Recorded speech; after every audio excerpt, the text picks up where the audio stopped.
I've passed, Colleen. Yeah, how many students do we have on? 9 total attendees so far. That's perfect. That's actually a pretty good number. So if we can kind of get some visuals up here of, and as I'm working with the students, remember this is not I don't know if they can hear me, but this is not a, how would you say, a lecture or a keynote. This is for you all to really let me know who you are, what it is your vision is for this project, for the Bridge to Life, and then I will look into how I can assist. So I'm really here in the assisting capacity. I don't want to be a lecturer um, right off the bat because I can talk for hours and hours and hours. I will energize myself, and this information will energize me, and I'll just keep going. But I may not be effective that way. So I that's the long way of saying we're going to get to know each other on this call. I'm going to get to know you. And one of the first things that we need to do is to start to turn on those cameras. This is a two-way conversation. Um, and it's just that, it's a conversation. It's not a lecture, it's not a presentation. This time I carved out to spend with you all is to help you all develop a stronger language for what it is that we need to do. And we have a lot to do. So let's get all those cameras turned on so I can see all of your young faces. And then we can begin a dialogue. I would first like to know who I'm speaking with. I see only two students with the cameras on, three students now. So I will start with Yowanda only because she is the closest image to my image, and we'll go from left to right. So, Yowanda Bay, tell me a little about yourself and why you joined Bridge to Life and what you hope to achieve. Okay, so I mean, one day I'm a sophomore at Everglades High School. Um, I joined Bridge to Life because I'm not really sure, but when like our guidance told us the students about it through Canvas, um, a lot of their goals, I felt that it was important, especially for youth, because we often don't have a lot of conversation when it comes to preparation for like future after high school or race and other issues. So I wanted to join and be a part of that to help myself grow and help the people around me grow. That's about it. So, what did you hear about the program? What is it that you signed up for? What drove you to sign up? What was in the language that made you want to delve deeper into it? At that time, I was really trying to find more extracurriculars to get into. And Hmm. one of them was something because, I mean, obviously you can see I'm Black. So one of them was I wanted to become part of something that had to do with race and empowerment based on racial minorities. And one of the things that like our guidance counselor told us about B2L is that they were looking to try to further racial justice, especially within like small school communities.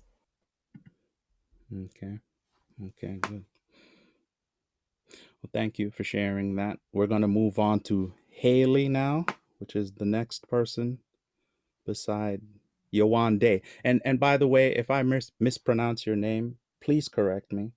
It is very important that we speak each other's names and we pronounce each other's names correctly.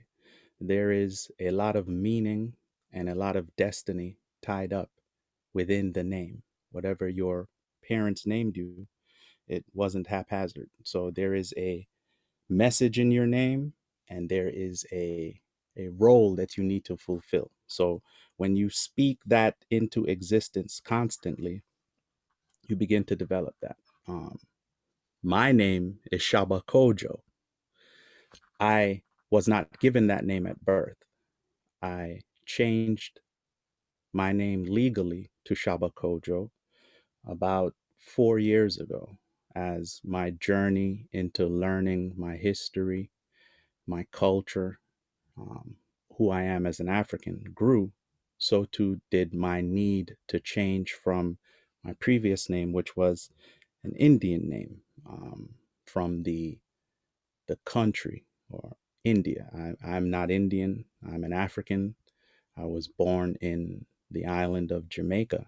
So I chose a name that was more representative of my mission. Shaba, meaning copper, or the element copper, which for the purpose of African languages, naming a thing also involves the properties of that thing. So, as we know, copper is what you will find in your electrical lines, in your telephone lines, before we move to fiber optic, of course, and it is a conductor. So, I wanted to have that element in my name where I am learning myself, but at the same time conducting for other people to pick up and understand if they're seeking or if they're on their journey to understand who they are as African people. I help with that. I help conduct that message. I help deliver that message across. Um, the rest of my name, I'll explain at another time. So, Haley, please introduce yourself. Tell me who you are and why you joined this initiative, Bridge to Life. Yeah. How would you like us to refer to you as? Shaba Kojo. Okay. Thank you. So yeah, my name is Haley, and I joined over the summer. My mom forwarded me an email that she had gotten about their career. The words escaping me. Town halls, and so there's a bunch of people, professionals, local professionals, talking about their careers. One that was really interesting to me was environmental science, and so that's always been something where I don't know what field I want to go into. I have so many interests that it's hard to choose just one. So it was a really great way for me to explore that. And I found that at my time with Bridge to Life, I've been able to explore more of what I want from my future. And so that's kind of why I've stuck around, and it's just been a really great community. So I'm really happy to be here. And then of Okay. course, just this program, the racial inequity and social justice team that we have here, I'm really, really excited to be a part of that. Okay. And what specifically in the message of racial equity and social justice? Were you a part of the program prior to that, or did you join based on that verbiage? Um, well, I was there a little bit before it had started, but once I heard about it, I was like, okay, I'm for sure going to join into this. And I think it was about teaching young people to use their voices and to encourage them to look for a problem that faces them every day and think of a solution for it in some way. Good, good. Solving. Our brains, our minds, they are problem solving computers. Okay. So they store information, but more importantly, they compute based on the environment they have around them in order to come up with solutions to problems that face us. So that's a feature of all cultures on the planet. We solve problems based on our cultural needs. So as I go on, I'm going to kind of be giving what you would call existential kind of information, but it'll all tie in. This is a long journey. This is not I've been researching who I am and myself for the last 15 plus years. So I've accumulated a lot of information, and where I think things fit, I just share that. So as I give you all existential information, just kind of store it in the back of your brains. It may make sense later or as part of something else that we do. So Destiny, you're next on my list here or on my screen. So please let me know who you are and why you joined Bridge to Life. Okay. Hi. My name Hi. is Destiny. Do I have to say my school? Okay. I go to sophomore.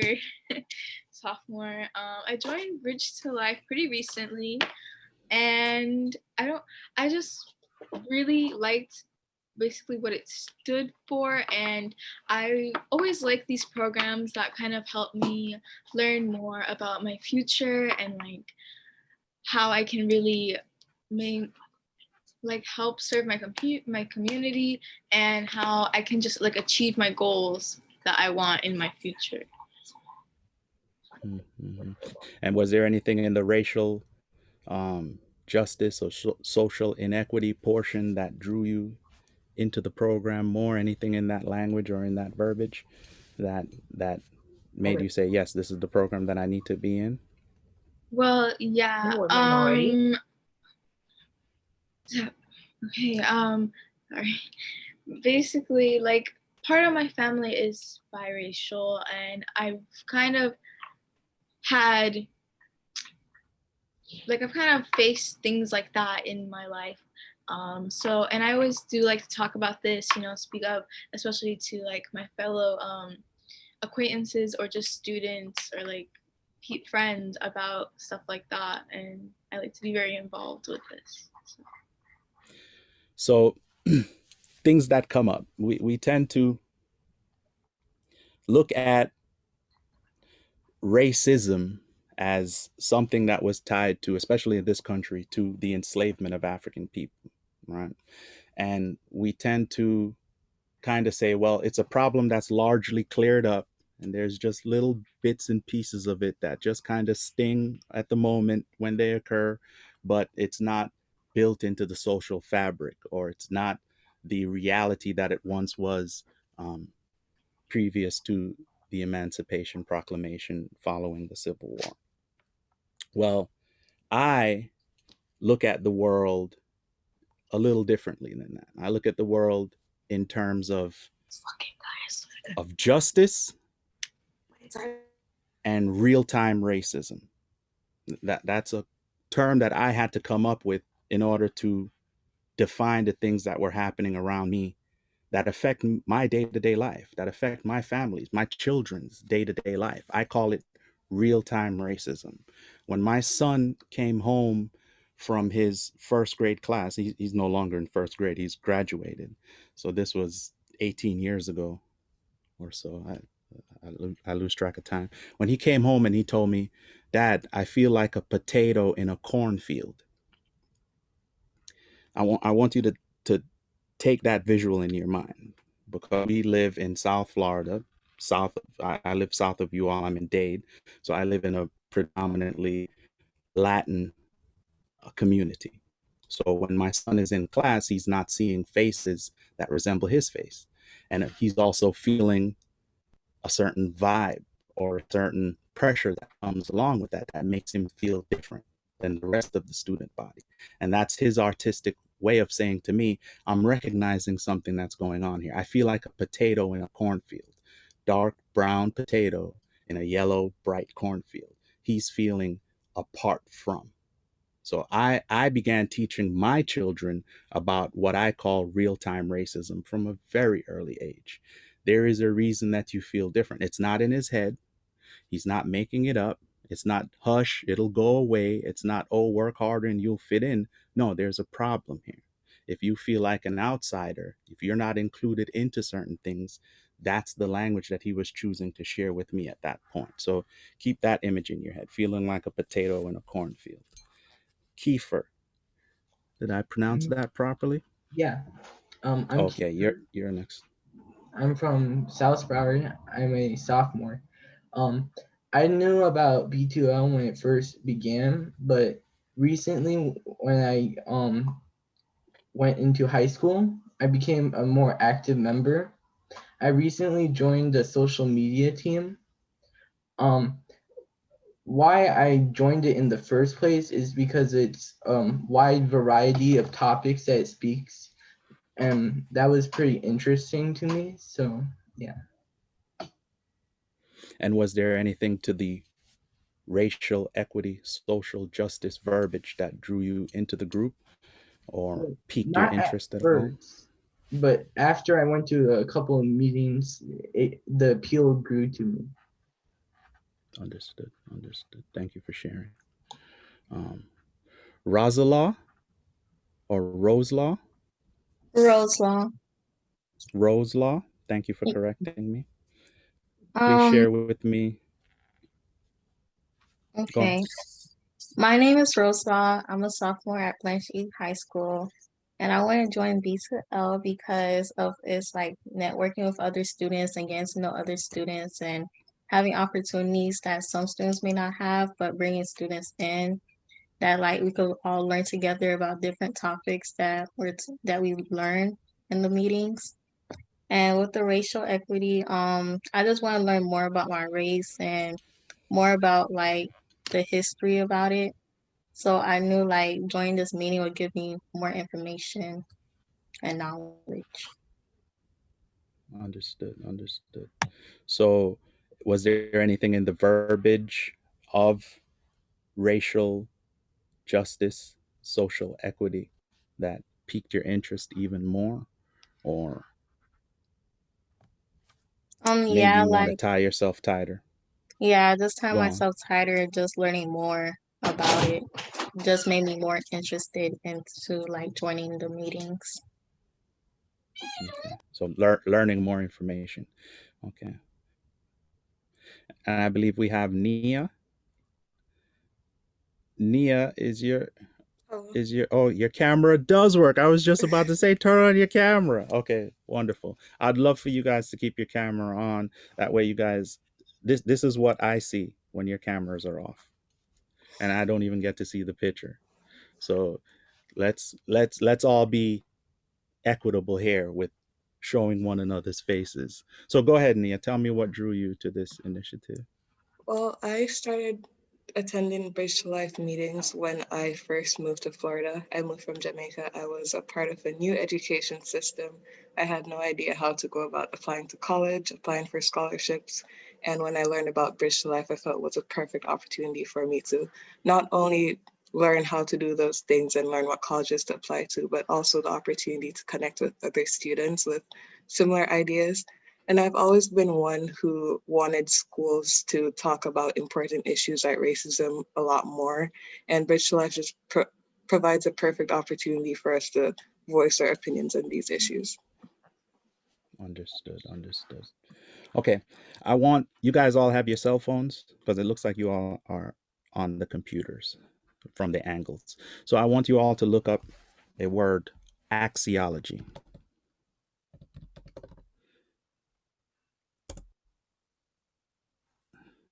Make sure I spelled that right. I'm not an English teacher. The first person that finds the word, please read the definition to me. I can if you'd like. Yes, please. So just off Google, it says the study of the nature of value and valuation and of the kinds of things that are valuable. Okay. Does that sound correct? No, that's the English definition of that word. Now we're going to look up one more word. So store that, write that down, keep that, save that tab. And the next word we're going to look up is epistemology. Let me spell that for you all.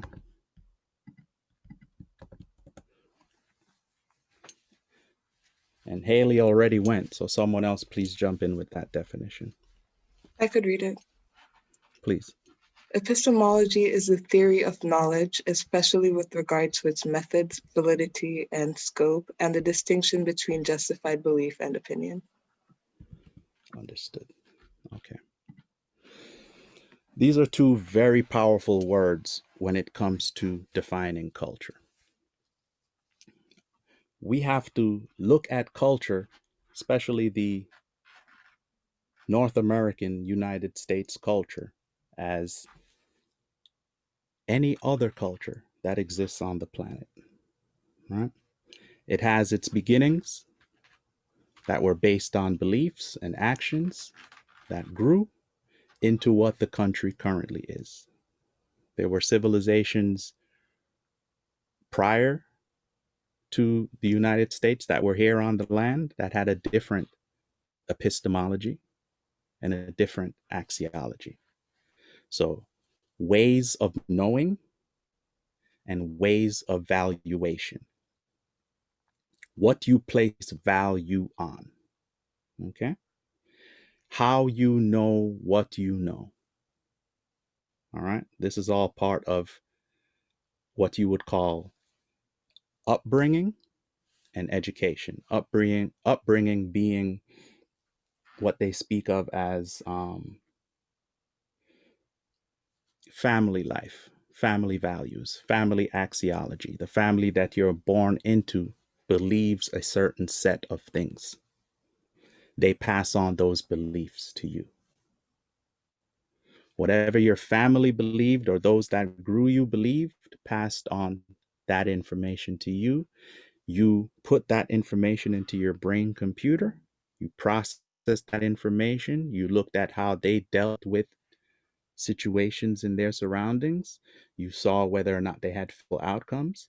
And then you began to either mimic or pull yourself away from that kind of behavior, depending on if you had the opportunity to do that.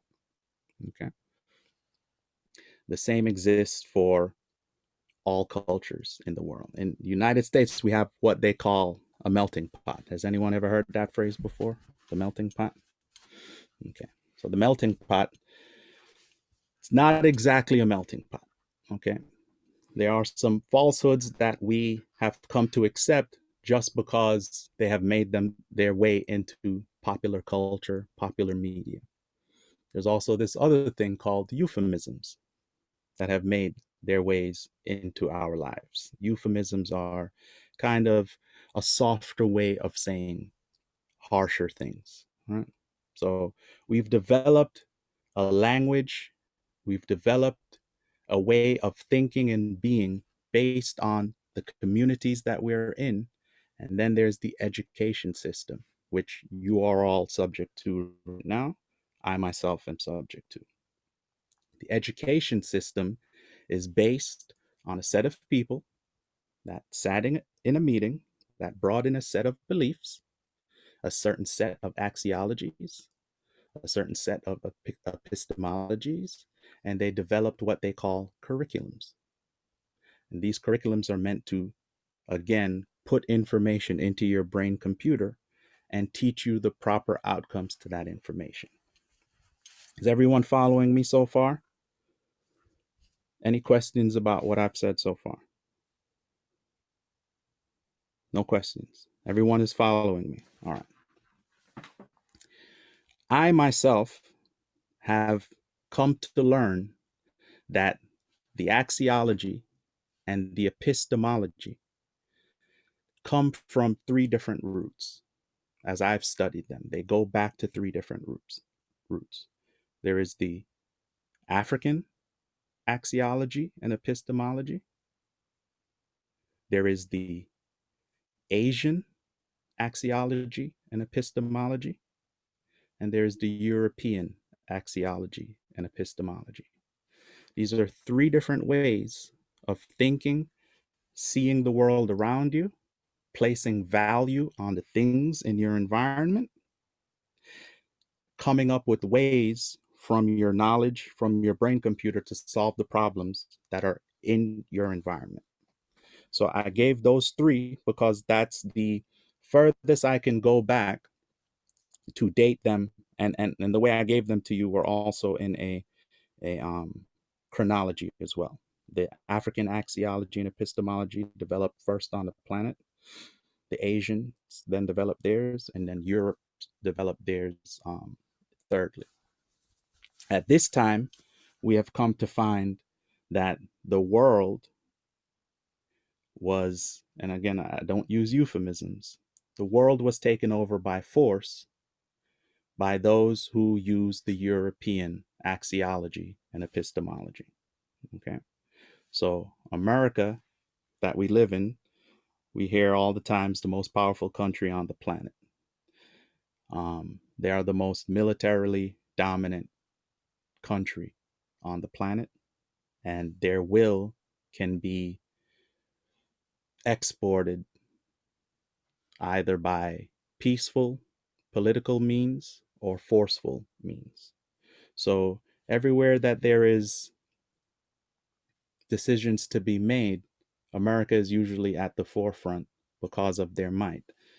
China, Russia, all these other countries you're all aware of, but there is competition out there still. So China is still operating on an Asian axiology and epistemology.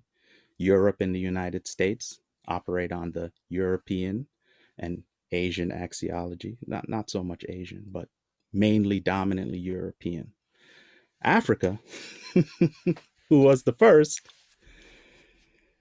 finds itself operating on all three axiologies and epistemologies. African people, those who claim descent from African nations, those who have come into the United States predominantly through forceful means, have gone on to adopt other axiologies and epistemologies. Is everyone following me so far? Any questions so far? Then there was a period of time, we call this imperialism and colonialism, where Africa was forced to import other forms of beliefs, understandings, epistemologies, and axiologies. That's the colonial and the imperialism era. Is everyone aware of that through your world history classes? Thumbs up. Everyone's muted. Okay. So the African people find themselves in a confused state. And because we were in a confused state, we behave from a confused cultural base. We're kind of in the middle, not sure-footed anywhere, right? So people tend to lean towards power, right? So if there is a dominant power, you are going to tend to lean into that direction if you are not rooted in your own thing. I have spent the last 15 years rooting myself in the African way of thought, African axiology, African epistemology. And we're half an hour in now. We've done all the introductions. So now we'll start to do the heavy lifting. So I'm going to share something with you all from an African author who defines the problem that they are seeing in the world as follows. This is my handle. Can everyone see my screen? Yes. Okay. So I was brought in to help advise this group of students on equity and justice. And this is an African author by the name of Neely Fuller. And this is what he has to say about the issue of racism. Does someone wish to read that? Rose Law? Oh, I'll just call people to read. Okay. If you do not understand white supremacy, racism, what it is, and how it works, everything else that you understand will only confuse you. Nellie Fuller, Jr.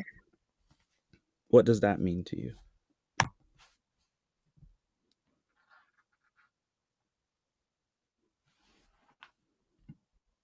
That if you like don't understand like the background of like white supremacy and like how it deals and like what it really is, then like you won't understand like the other bases of like racism.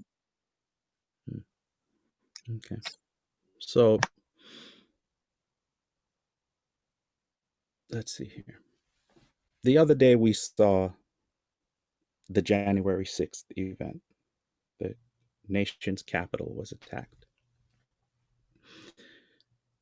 I watch news almost 4 or 5 hours a day. I go through the different news channels, whether they're CNN, Fox, MSNBC, and I look at all the different commentaries.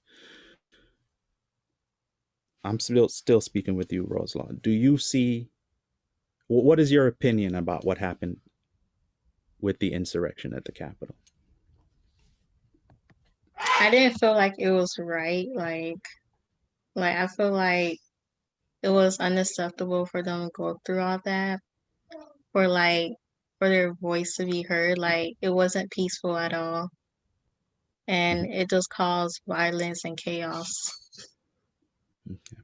Have you seen any of the tapes from inside the the main chambers?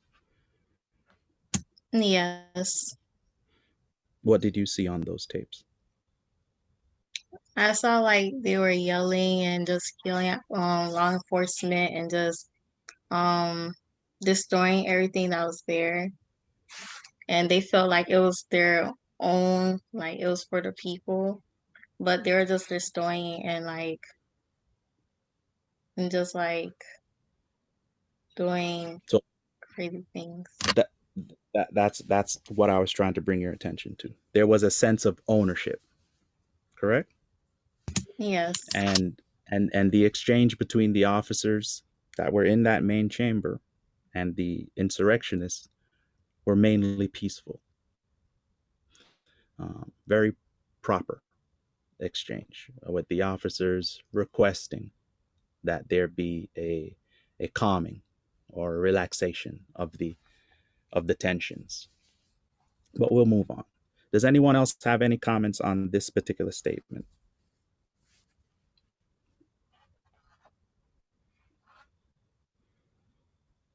Nia, I see you looking. What do you want to say about this statement? I pretty much agree with what Rose Law said. Like the background of all of our experiences in America, the way how people react with each other, it kind of relates back to white supremacy in some cases, the belief that the white race is superior than all other races. So if we don't fully understand what it is white exists, and as the quote says, how it works, then it will only cloud our judgment with everything else. Okay. Thank you for that. So we're going to go on to another statement here. And Kiefer, you're up. And Haley, you get prepared because you're going to comment after Kiefer reads. The system of white supremacy, racism, attacks people of color, particularly people of African descent, in the 10 major areas of people's activity. 1. Economics. 2. Education. 3. Entertainment. 4. Health. 5. Labor. 6. Law. 7. Politics. 8. Religion. 9. Sex. 10. War. Okay. So I said we're not using any euphemisms in these meetings, right? We're talking about the reality of the situation. We're not pulling any punches here. Haley, what do you think about this statement? This is also from Neely Fuller, by the way. Okay. I think it's correct, and looking at every single the 10, I could think of like an example for each of it. So Real world examples exist for this statement. So give me how many people we have. We have 2, 4, 6, 8, 10, 1, 2, 3. We got 4 students. We're gonna do about 2 each. So give me an example of how racism, white supremacy operates in economics. so I'm actually taking an economics class right now, and my professor was talking about how some people are wanting to have tax reductions instead of stimulus checks, which really is to help, people who are more wealthy, and that would leave out a big portion of the minorities in the US who typically, if they've lost their jobs and they don't have any income for the taxes to be reduced from. So I think that's just one example that I heard recently. Thankfully, I don't think they're trying to do that, but that's something I can think of right now. But of course, there's many, many ways. So because of the number of students, you get to do 2. Okay. And so does everyone else. So everyone else get prepared. Kiefer, you're showing up next on my list, and we're going to Rose Law and Nia. So you can pick your 2. You can kind of see where we're going with this. Kiefer, you got 3 and 4. Rose Law, you got 5 and 6. Nia, you got 7 and 8. And I don't know, we'll get to 9 and 10, or we won't. But go on, Kiefer. Oh, we didn't speak about education yet. Haley, you're still on about education. Yeah. So then one thing I can think about is, segregation in schools for a very, very long time, this notion of separate but equal. And even afterwards, it took a very long time for any, for actual integration. And there was things like busing and talking about how schools are funded based off of the wealth of the area. So if there's nicer houses, then the money that comes in from the houses, then that is provided to the schools. So if you live in a less affluent area, then you're going to get a worse education. And so that typically would target people of African descent. Right. So remember now, we're not using euphemisms, right? So affluent is a euphemism for rich white area. That's what affluent means. Yes. It's a way of kind of curving the blow of the reality that affluent means rich white. So property taxes, correct. The wealthier homes, the higher salaries go towards better facilities for education, therefore receiving better educations than communities that are, euphemism, urban, right? More what we call minority or African centered. Okay. So thank you for those two examples. Kiefer, you're on with entertainment. How do you see white supremacy, racism operating in the space of entertainment? Stereotypical depictions in entertainment. There's a lot of negative depictions. A famous one is like blackface. So, and I don't know. Thank you. Health? I don't know much about health. Well, we're in the middle of a pandemic. What do you know about the numbers concerning those that are being affected by the coronavirus more adversely than others? Well, I think the people in Black communities are being more affected. Well, you are correct. The data shows that African Americans are dying at higher rates than any other racial group in this country from the coronavirus. I actually think it's because they're so housing. So a long time ago, Black communities had there's cheap housing that they send Black people to. So since the communities are there, most families who are descended from people who own property in this area, due to the lack of support, they're stuck living in these communities, and most of the communities are not good quality, really dingy. So they don't get enough I don't know, support. Interesting. Thank you for sharing, Kiefer. Someone got pushed to the top. Roselaw, you're next. There's a question coming in from Nia. Nia, I have please. something I wanted to add to the health section. I remember my mom was telling me about this African American doctor who ended up getting coronavirus, and she went to a different hospital, different from the one that she worked at, and because of her skin color, they weren't prioritizing treating her who had already caught the virus. They were more focused about other patients who did not need as much medical attention as she did, and she ended up passing away. Yes, that was on the news. Thank you for sharing that. So I don't have the doctor's name on hand now, but a testament, right, to the treatment that different racial groups get from the medical industry.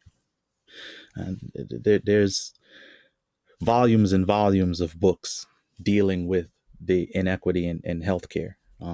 But we have to keep it moving for the sake of time. So Roselaw, you're next, and you've got labor and law.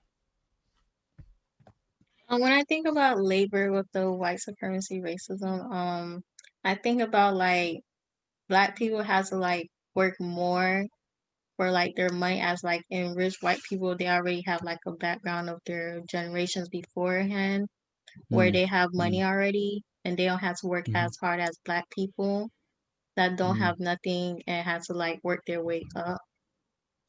So mm. that's what I think about when it comes to labor. And when So here's a saying. Um, those that work the hardest will make the most money. Have any you guys ever heard anything like that? Do you think there's truth to that? Kiefer, I saw you shaking your head. So, boom, you've heard that saying. If you work hard, you'll reap the most benefits. Do you think there's truth to that saying? Uh, Somewhat. It depends on how you work hard. You gotta work hard and smart. Like if you waste too much resources on something that won't give you much gain, even though you work really hard, you won't get the results you want. Also, there's prejudice for some people. So even though they work hard, they will get less than other people. Okay. So we're dealing with realities here, right? That hardest working people aren't necessarily the ones that take home the largest slice of the pie. Okay. Roselaw, you were still you were about to get into law, correct? Or were you finished with labor, or did you want to add anything more to labor? now we're gonna go on with law.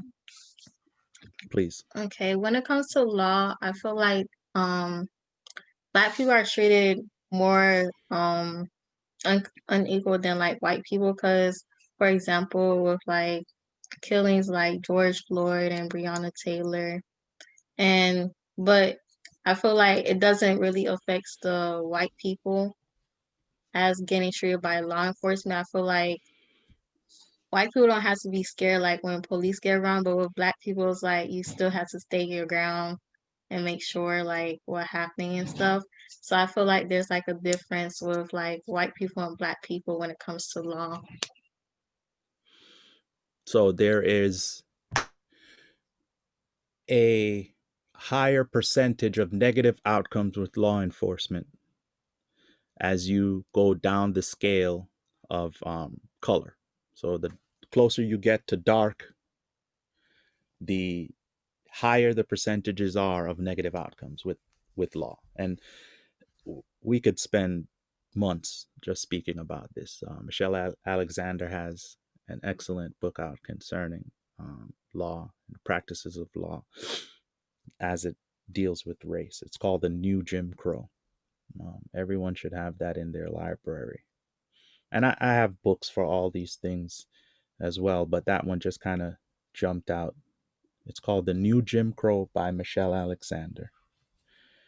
Um, Interesting book. Thank you for sharing. Politics. Nia, you had your hand up, but that didn't get you out of sharing politics and religion.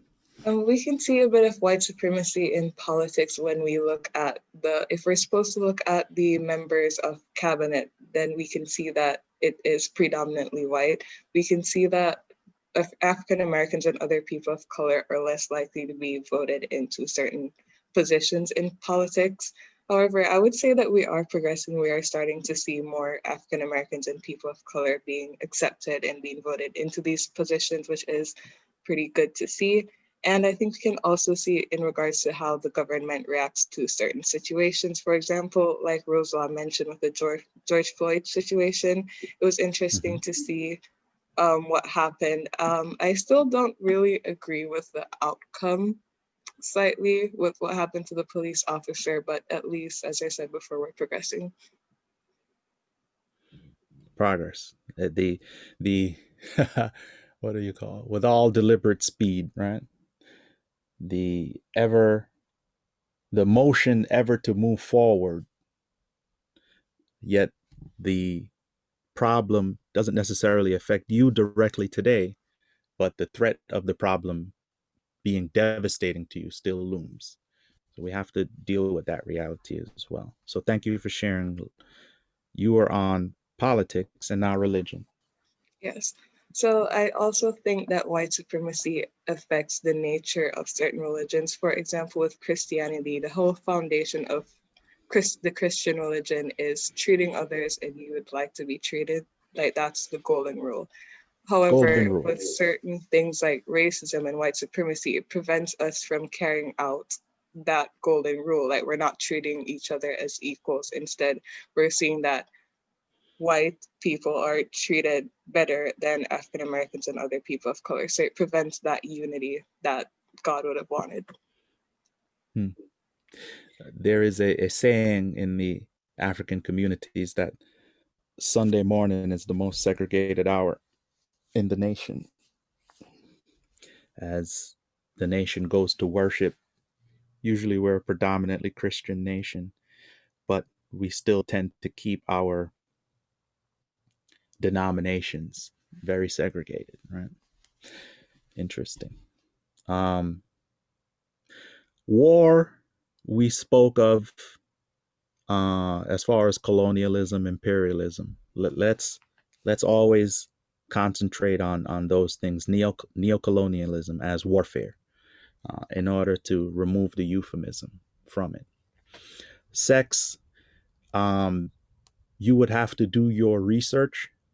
My research shows that African and African American sexuality is exploited at a level that doesn't exist in other communities.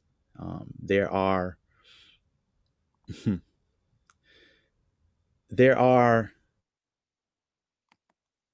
of our communities that believe there are differences between African peoples and European peoples.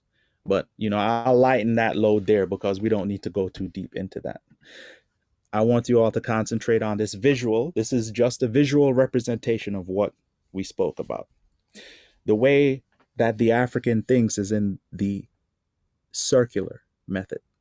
We deal with circular and concentric circular epistemologies and axiologies. Everything has a circular feel to it. The European epistemology and axiology is more linear, right? So they created the timeline. We look at time in a circular fashion. We come up with sayings like, what goes around comes around. We look at time as the globe travels around the sun. Time is in a circular fashion, not in a linear fashion. So we're going to see a lot of themes concerning circles, and this is the way to help us visualize certain sets of knowledge. So this is just a diagram that illustrates exactly what we just spoke about. Does anyone have any questions about the last slide and this visual representation of that last slide? Comments as well. This is a two-way, this is a conversation. This is not a lecture. So if anyone wanted to comment on any other section that wasn't designated to you, now is the time to do that. Okay, I think we have time for one more concept, and then we'll move into questions. Or do you guys want to jump into questions now? I don't know what you guys' schedule is like, but we have about 7 minutes. If we do another concept, that's going to take about 10 minutes. So we'll be past our time. So if you guys want to get off at 4, I can stop for questions at this time.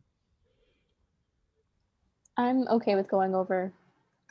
Yeah, me too. Okay. Kiefer, did you want to hang out or did you want to ask some questions and get off at 4? Hang out. All right. How about you, Roselaw? I'm good with hanging out. Hanging out. All right. That's good. That means I got your attention. So that's cool. All right. Let's see here. We're removing euphemisms. I want someone to read this statement.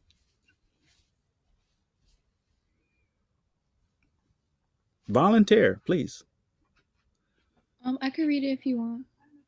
Yes, please, Destiny. Destiny, you know what? You weren't on my screen, so I didn't call you for 9 and 10. I had a whole other person, and you said nothing. Well, because I you were going over it, and I didn't know. You weren't on my screen. Oh, there are other people at the bottom of my screen. Oh my goodness. Destiny, next time you have to remind me that you're there. But go ahead, Destiny. You read this statement. Okay. The specific nature of the destructiveness of racism was set forth by the Caucus of Black Psychiatrists at the 1969 annual meeting of the American Psychiatric Association, Miami Beach, Florida. The Black Caucus stated that racism was not only the #1 mental health problem in the nation, but additionally was the #1 cause of all other mental health problems. Francis Cress Wilson. That is a bold statement from a bold scholar who faced a lot of backlash through her entire career, even to her death, as she has transitioned and is an ancestor now. She lived her life boldly and was very unapologetic about the condition of African peoples across the world and why they were in that condition. And then, of course, the opposition to that condition being white supremacy, racism. She was a psychiatrist. A psychiatrist is a medical doctor who prescribes powerful narcotics that affect the psychology of people who are diagnosed with chemical imbalances of the mind. Remember, we spoke about at the very beginning, axiology and epistemology. This statement, I doubt, would have come from a European psychologist or psychiatrist. And again, there are different ways of looking at the world. So the way Dr. Francis Cress Wilson looked at the world was, there is a problem on this planet. And if I am going to dedicate myself to solving the problem, then I must go to the root of the problem. And we're dealing with problems between peoples and cultures and communities, right? We're not dealing with global warming and stuff like that. We're dealing, what is the problem between peoples and communities? The problems between peoples and communities and cultures is that there is a culture on this planet that considers themselves dominant, that wish to control directly or indirectly the majority of the resources on the planet. We all live on planet Earth. Planet Earth has a lot of resources, but it's still a finite amount of resources, meaning that, you know, it doesn't expand forever. There is, for instance, gold on the planet, right? Everyone can get an idea in their mind of how gold works. The planet is not going to make any more gold. All the gold that you find on this planet came here a very long time ago, right? When the planet was being formed. A lot of it is liquefied and is still in the core. So it bubbles up as it moves throughout the mantle, it solidifies and it becomes the solid nuggets of gold that you find. And you find those in particular veins across the planet. However, the planet does not produce gold. The planet does not produce precious metals. Those metals came from stars that exploded way before we could think about being born, right? They made their way here either during the formation of the Earth or through asteroids or comets impacting the Earth. And what's here is here. These resources that we consider valuable, precious metals, diamonds that the planet can actually make, can manufacture those things, right? Oil takes a long time though, so you can't just use up some of it and then expect that it's going to be replenished in your lifetime, right? So these things that the Earth takes a long time to do are also considered precious resources, trees, food, clean water. These are all precious resources. There's a group of people on this planet that feel or have given themselves the right, land, to control the majority of the Earth's resources. And they said that they were given that mission by their God because other people weren't using those resources properly. So therefore, they have to take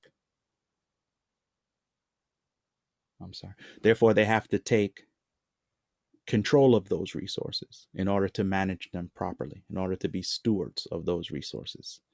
And they did not always use peaceful means to take those resources, right? In fact, there was a lot of warfare, a lot of genocide in order to accumulate what this land has accumulated. This mission that started with the European countries, that is now being spearheaded by United States and some of the European powers as well. So Dr. Frances Cress Welsing, looking at the problem from an African standpoint, is saying to herself and to her community, I'm viewing white supremacy racism as a mental condition. Now, there are a group of people on this planet that see themselves as a better race than all other peoples on the planet, and have given themselves the right to harm other people in order to control other people's resources. Now, the harm can be a one-time physical, violent action, which is then sustained by political action, right? Politics, again, is an area of people activity. War is an area of people activity. Economics is an area of people activity. So she's looking at this people activity spectrum and she's saying there are a group of people that want to control all the resources. Number one resource on the planet being people, by the way, the minds. Number one resource on the planet is not gold. It's what's in your mind, right? Anyone feel that statement? Anyone understand that statement? Your mind is more valuable than all these resources on the planet, okay? There are a group of people that want to have control of that, and she's looking at that as a mental illness. Why would you want to force people to comply to the way you see the world, to your axiology, to your epistemology? Why will there be punishments for people who don't want to conform to your axiology and epistemology? Why do you feel that you are driven on a daily basis to this type of behavior towards people that you see as other than yourself? That must be a mental illness. Now, there are real consequences to these actions, right? There are real ghettos made. There are real housing projects made. There are real red lines that exist in home ownership. There are real prisons that are really 50% African Americans, even though we only make up 12 to 13% of the population. So the thinking of a person, if they think they have a problem and they wish to solve the problem, they take action, and those actions affect other people. Now that we have these communities that have a lack of resources, these people that live in those conditions tend to have different outlooks and different outcomes in society, to the point that we can look at them as not being progressive people. Is everyone following me? Any questions or comments about what I've just said? That was a lot. Haley, you're smiling. You want to say something? You No, I was unmute just now. agreeing with you. You are agreeing with, no, it's not me. I just read the books and I share with you what I read. So what do you agree with about this statement? Oh, I've never heard about it put as a mental illness, but Like, it's right. It makes sense. It makes So, sense, right? So when you're looking at the world again, there's ways of looking at the world. We go back to the roots. There's the African way of looking at the world, the Asian way of looking at the world, the European way of looking at the world. I am of the belief that if I'm of African descent, I should be looking at the world from an African perspective, and therefore be looking at problem solving from an African perspective, right? So when we're dealing with equity, when we're dealing with justice, what axiology are you using? What lens are you using to do the work of problem solving for equity and justice?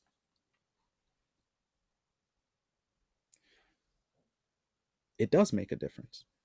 It makes a difference as to where you set your goals. It makes a difference as to what you think needs to be accomplished. So if you're an African person looking at the world through an Asian or a European epistemology, you might not see, or you might have a blind spot to certain things as differently if you were looking at the world through an African lens, right? Now you can bring to the table with your classmates, with your administrators, the things that are needed in order to further the cause of justice, to further the cause of equity. Now you have tools to express the reality of what you're seeing in your surroundings. You have ways of explaining to those that are of different cultures, hey, this is the reality that I'm seeing. How can we work together to improve the state of this? Anyone else have any comments or questions? Because this is a very powerful statement. And as a matter of fact, I'm going to stop on this statement and then we're just going to do Q&A, because the other thing is more historical based. I do actually have a question. Mm-hmm. So, would you say that racism as a mental health problem that exists within all of the axiologies, not just specifically European? So we haven't defined what racism is yet, right? We all have different ideas of what racism is. Great question, Haley. Racism isn't a word that we stumbled upon 20 years ago or, in the 60s. Racism is a system that was developed and created by European nations for a particular aim. It was created by the Portuguese and quickly adopted by the Spanish, the Italians, the French, the British. In fact, it became the flagship doctrine of imperialism, colonialism, and neocolonialism, which we are still living in that epoch today. We're living in the epoch of neocolonialism. So it came from the concept of raza. This is the Portuguese as they were turning the coast of West Africa and seeing that these West Africans have a lot of resources which we do not have in Europe that we would like to take for ourselves. And the best way to take these resources is to set up colonies, because we can't amass enough people to do the hard work of digging out the gold, of growing the palm, of growing the cocoa. We're not able to move in that many people into these regions in order to control these resources. So what we can do is we can take over the power structure of these places through military might, and then expose the powerful families, the chiefs, if you will, to impose our will on the chief so that he can have his people do the labor and bring the resources back to us, right? So racism, white supremacy is a system that affects people on those 9 areas of people activity to express their will and their control over those things. Now, racism we need to see as a system that deals with the control of people and the control of resources. There is only one, from the African mind, system of racism that exists on this planet right now, and that is white supremacy racism. Now, that has nothing to do with prejudice or discrimination. Other people can be prejudiced, other people can discriminate, but those that are not white or European, that are living on their lands that they control, are not going to be subject to political decisions of other races, if you will. So we have no power to impose our will on the European races where we stand right now. Now, there's always the risk or the danger, or there's the talk out there that, well, we have to keep things the way they are right now, because if any other race bubbles up to the top and it becomes, I don't know, Asian supremacy racism, then they're going to do what the Europeans have done. If it's, this thing that scared Europeans back in the 60s, which was black power, if it's, African supremacy racism, like there's always this thought, well, if there is a vacuum, that vacuum is going to be filled by a power structure, and that power structure is going to do exactly what's been done. So I'd rather be the I'd rather play offense than defense, right? Well, we don't know what's going to happen. We don't know what's going to happen when the system of racism, white supremacy, finally is disbanded. I don't know. I can't read into the future. If I told you that, you should all run now, right?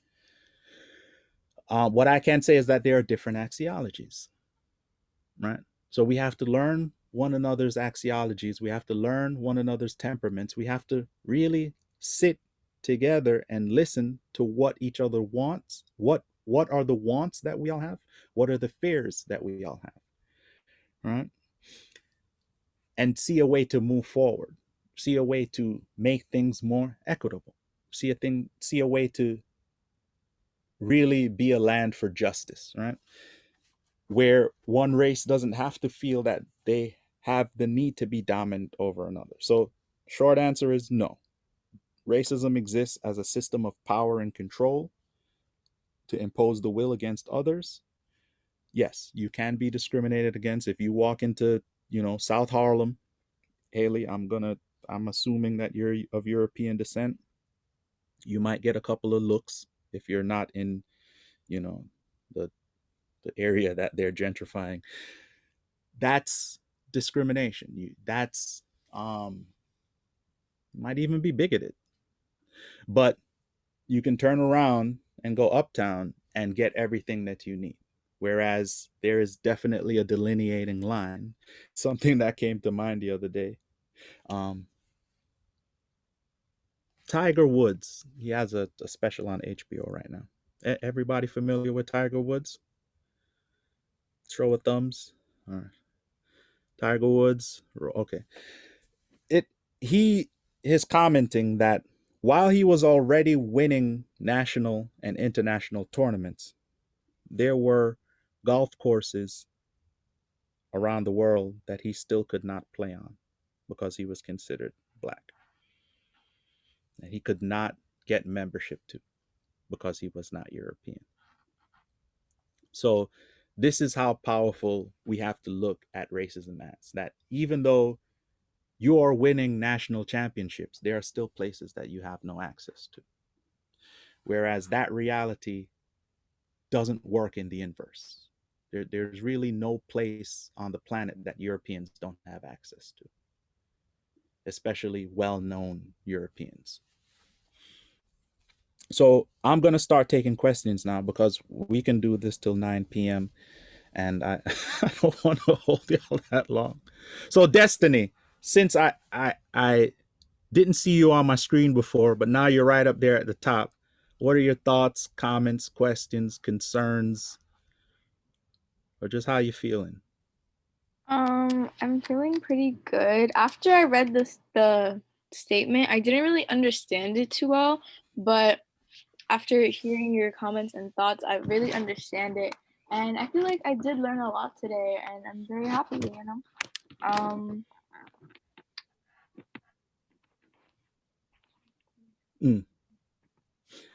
Let me stop sharing this. Unless anyone wants me to leave it up there. By the way, you guys can take like screenshots of all of this stuff. Again, I didn't write any of this stuff. This is stuff that I gleaned from books. I put the authors down there.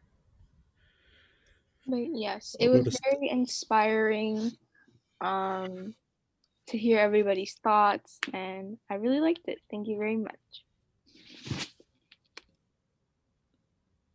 I see we have a new person, Maya Rami. Hello, Maya. Can you turn your camera on?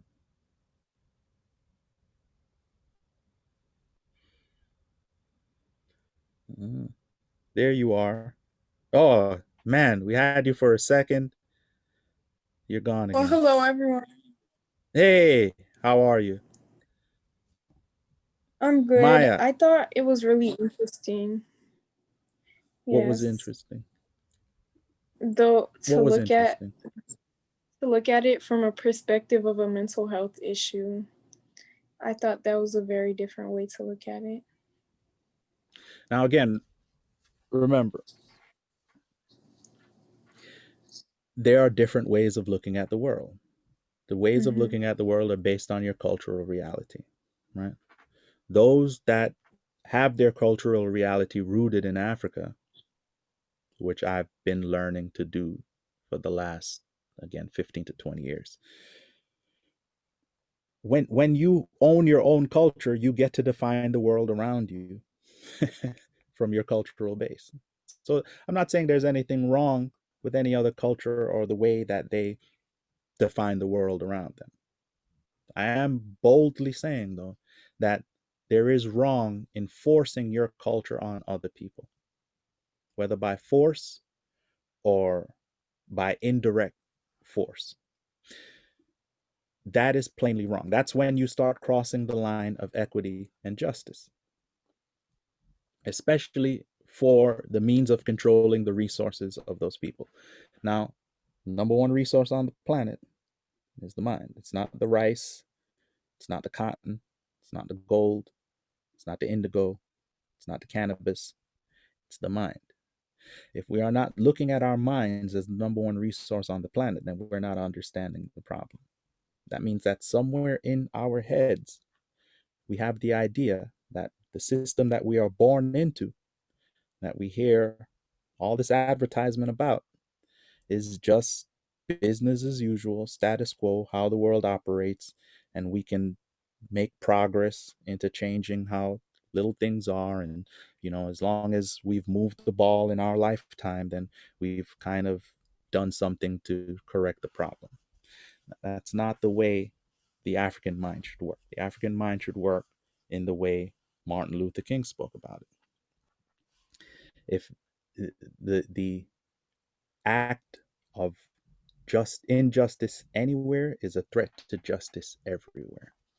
All right, and I'm paraphrasing because I don't have that quote up in front of me right now. That's the way we need to look at the world. As long as there are injustices occurring in the world, that means that the problem has just shifted. Something that's moving is hard to put a finger on. But when it keeps recurring in this circular fashion, and I can go through a litany of names, then the problem is larger than just, oh, this is today's problem. No, this is a problem that's rooted way back in history. And we have to learn the history in order to root it out so that it doesn't happen again. It keeps happening. It will continue to happen until we face it head on. Sorry to say this, but Trump being voted out and being inaugurated out of the White House doesn't solve the problem of racism and white supremacy on this planet. As we saw when Obama was in office for 8 years, he was unable to solve the issue of racism and white supremacy. There's only one group of people on the planet that can solve the issue of racism and white supremacy. It happens to be the young people. So if this is why I work with you all, right? If your minds are developing around the problem, and again, the mind is solution oriented, then you all can come up with a solution,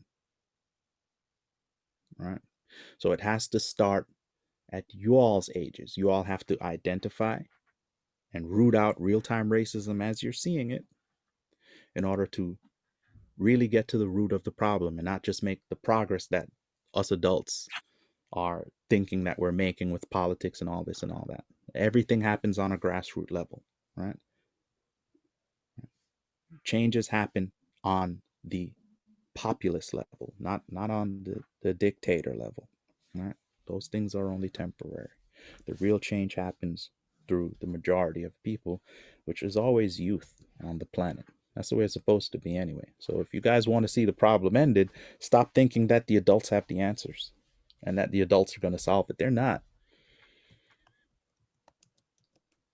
Adults have accumulated too much stakes in the way things are right now.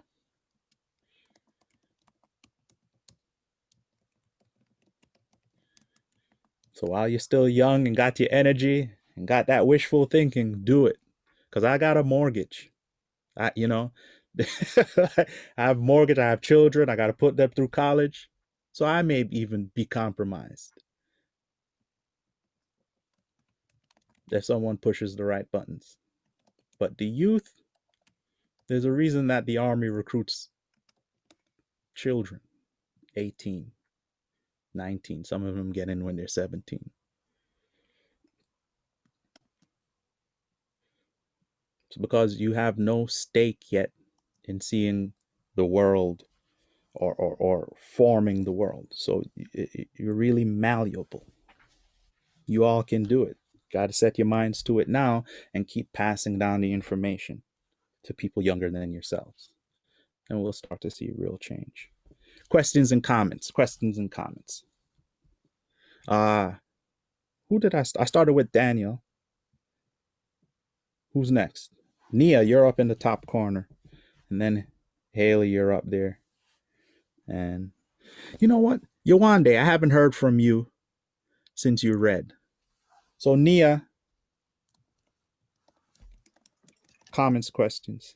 No questions, but I think this was a very insightful presentation. I have learned much more than I did before. I've even learned a new word, axiology. I didn't know that word before. I think it was very great to hear other people's perspective on the way in which racism presents itself in society. And yeah, I found it very interesting. Axiology. Get used to that word. There's not just one. You know, this guy named Plato. Anybody ever heard of Plato, that guy? Yeah. So that guy came up with this concept of universal man. That means that every person on this planet is striving to be one way, striving to go from a lower person to a higher person in the European axiology. That, I would say, the closest example to that now that we have is this idea of the American dream, right? This, 2 children, 2-car garage, white picket fence, be a doctor, be a lawyer, right? Everyone is striving to do this. That is what everyone wants, to get educated so that, they can go to law school or medical school so they can make a lot of money and have investments and retire and vacation somewhere on an island. If that's what we're still after, then we've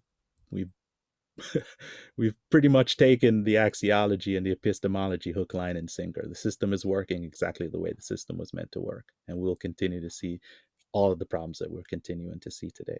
Right? We have to get out of that mindset. The mindset for people that are serious about doing racial equity and justice work should be that, again, of Martin Luther King. Incident of injustice anywhere on the planet is a threat to justice everywhere on the planet. Paraphrasing again, right? The African uses the mentality of Ubuntu, right? I am because we are. A person is only a person because of other people. right? Ubuntu, Ugabantu, Hagamuntu. We have to learn these concepts if we're really going to see justice. Because the African doesn't know his or herself at this point. The African doesn't even know how to ask for justice. What justice do you want? Do you also want the 2 children, 2-car garage, white picket fence, 2-story home, law degree, medical degree? There are people suffering from racial injustice all across the planet. You want a good stock portfolio? What is a stock portfolio? You want a good 401k? What is a good 401k? What is a stock market? What are stocks? What are bonds? We have to look at the world differently if we want to see change in the world. If you're going after the dream that you were sold, you're not going to do much to change the system. So my story is that I had the opportunity to have the American dream. Y'all would not be hearing from me today. I had the opportunity to go to MIT. I had the opportunity to go to Yale. I ended up choosing to go to the United States Air Force Academy because I wanted to be a pilot. I wanted to fly, at that time, the YF-22 experimental fighter jet. I'd earned myself a $1 million scholarship, put me on a plane, flew me out to Colorado, to the United States Air Force Academy. And there I was at the end of my high school career, having achieved a path to the American dream. And that path lasted less than a month when I realized I had bought into the American dream hook, line, and sinker. And I was about to start training to get into an airplane to drop bombs on what certainly would have been Iraq and Afghanistan.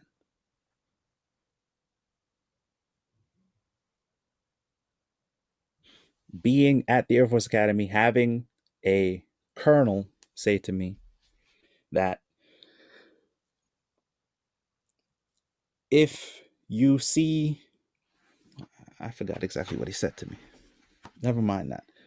What ended up happening before I left was that I was put through a series of psychological evaluations because they thought I had lost my mind. When I woke up in the middle of my bunk thinking, what am I doing here? I'm a young African from Brooklyn. Why am I training myself to go and drop bombs on poor people on the other side of the planet that I have no quarrel with?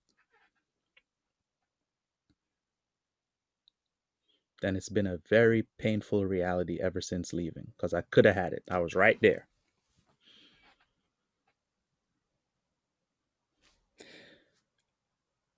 Euphemisms are over for me. So I'm wishing to share my experiences with you. I see here I have to leave for another meeting. Okay, I believe that was Destiny. Thank you, Destiny. Yuande, you're next. I'm only going to hold you guys till 4:30, and I'm going to let you go. Otherwise, you guys will be sick of my meetings. Hi. Okay. I found it really interesting, like the last slide that we saw, defining racism as perhaps a mental illness. And I mean, that just got me more confused, because if we look at, the definition of what a mental illness is, it could be treated, but it like widely isn't considered something that could be cured. So how would that, change the way that we look at combating racism? Would that make it harder, or would it make it easier? It removes the idea that we can make slow progress until we eventually get ahead of it, right? So you would have to deal with a population that's not affected by a mental illness, which is why I'm saying that starts with the youth, even younger than yourselves, right? So if you're a kindergartner and you walk into the classroom and you set up, when I was in kindergarten, they had me make turkeys and pumpkins and stuff. And here I am replaying the genocide of Native Americans. And it was inculcated in me, right? I have turkey, and it's okay to genocide the Indians because it's Thanksgiving.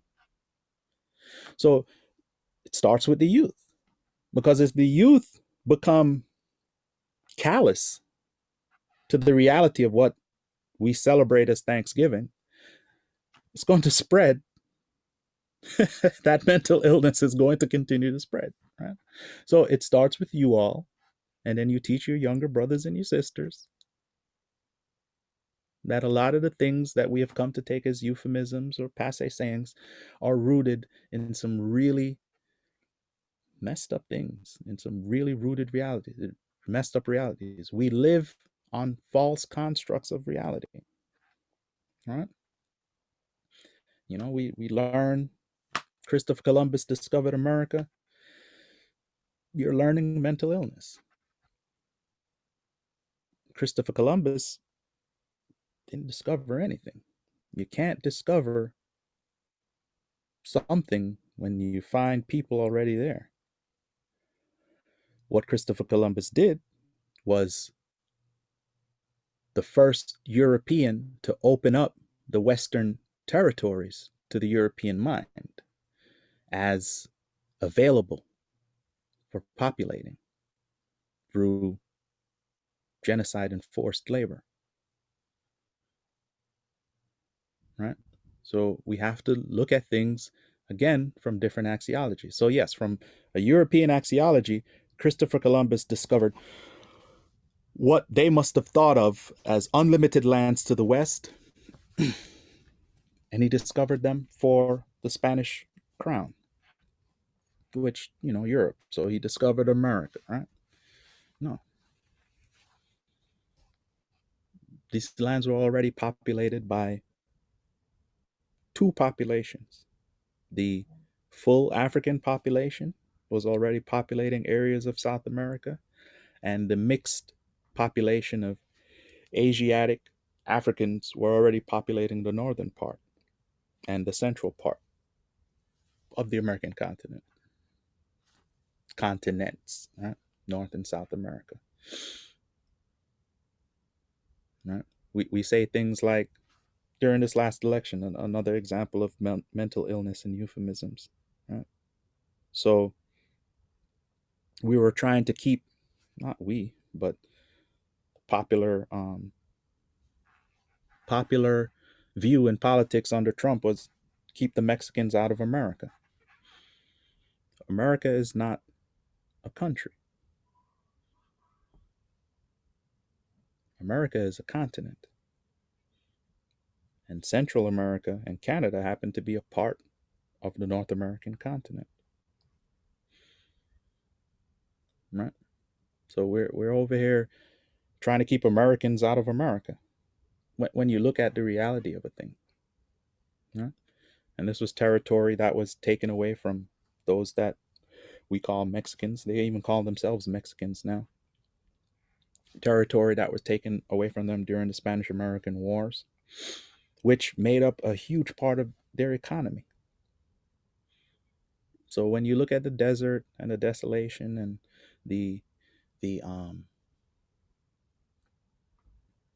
poverty, which is another weapon that exists just over the border from Texas and New Mexico and these places, those are results of war that had a definite time, date, place, battlefield, where territories were taken, territories that were rich in mineral wealth, silver, copper.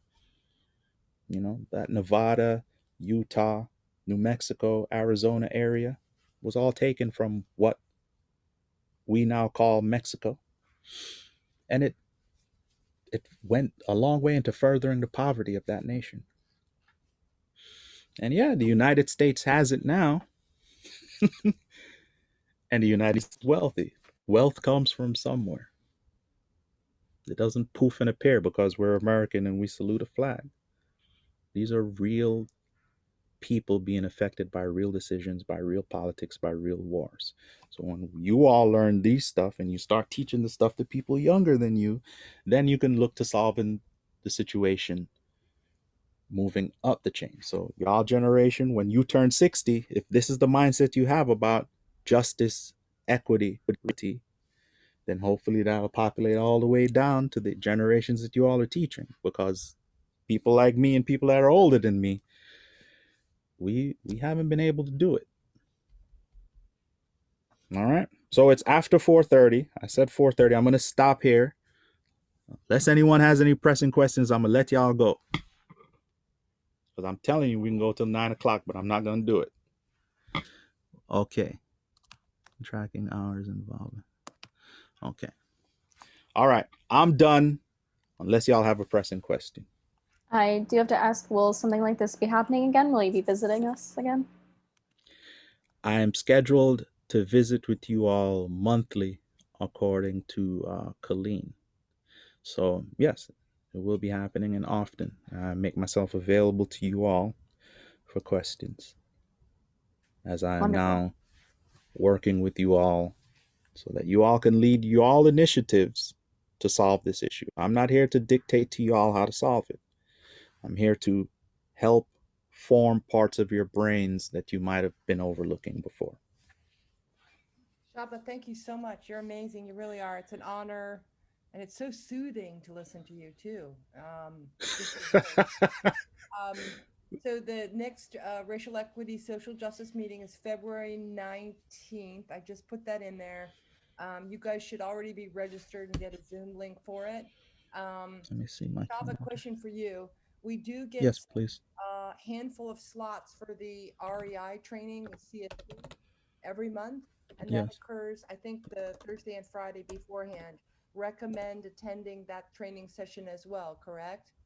Yes, please. Please attend that in lieu of attending this, because I will be here. But the sooner you get that information, the better it will be for your mind. So for those that have not attended the 2-day REI training, we will have 5 slots in February, and I think it's actually I'll check on the dates, but it's 2 full days, Thursday and Friday. Anybody on this call that attended that training this month? Anybody that I went? did. Rose Law, you went through the 2 days. How was it? It was good. I learned a lot of new information and facts. Okay, wonderful, wonderful. Well, Shaba is this is just amazing. So look forward to hearing more information, learning more, going down this road, and like you said, the students leading the way, right? Um, Yes, please. yes, I know, Yes. and I have the tendency to want to direct, and I think it's so good to have you remind us that that's not what this is. So No, we failed at solving the problem.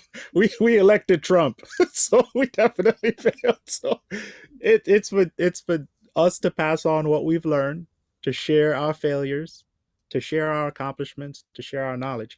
Um, right. So experience and wisdom should be passed on. It shouldn't be hoarded so that we can try to fix things. No, we don't fix anything. We share with you all.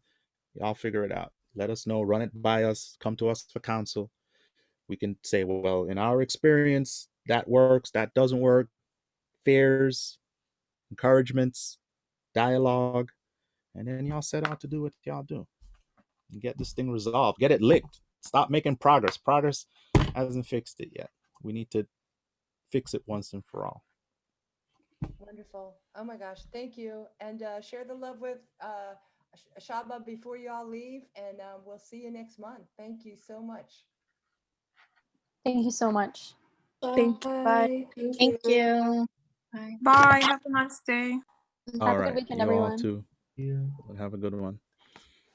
Thank you, Shaba. It's only us. It's only us. It's only us. And I can stop recording. Let me see how to do that. Stop recording. There we go.